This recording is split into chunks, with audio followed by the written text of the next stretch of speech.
tutorial. Marami itong previous videos nito. Ang dami kong videos na ganito. Kumakadyot.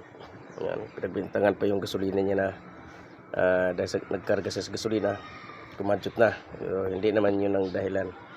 Yan, 2024 model. Yan, BIOS dual VVTi. Isyo kumakadyot. Yan. Nakita natin. Pakita ko sa inyo idol sa mga malakas na gano'n kumadyot. Titingnan mo lang yung butas nito. Yan o. Yan, ganyan katulad yan. Butas na yan. Yan, butas na yan. Wala. Yan, titingnan ulit natin. Saan yung butas? Ayun, yung butas na yan. O, wala pa rin to. Yun, yung butas na yan. So, yun. Nakita mo mga idol. Yun, namuti. Yan sa butas na yan. Yung puti na yan. Butas yan. Kasi tingnan. Yan, check natin. So, basta titingnan mo lang ito idol. Basta lakas na. Sa hindi pa na-repair to, yan, titingnan natin.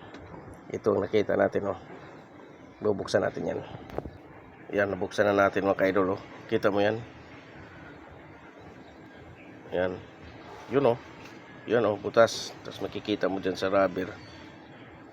Yan, nakita mo sa rubber. Yan, nandito yan. Yan, okay, repairin natin. Niliha muna natin yung yan, nilihan natin. Tapos naka-ready na tayo yung epoxy paghaluin natin yan.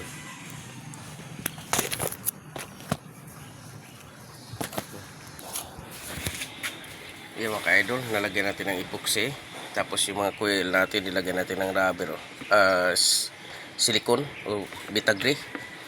Yan, nilagyan na natin lahat. Yan. Okay, tapos check natin kung may ibang damage pa. Wala naman tayo nakita ng ibang damage yan. Dikitan na natin.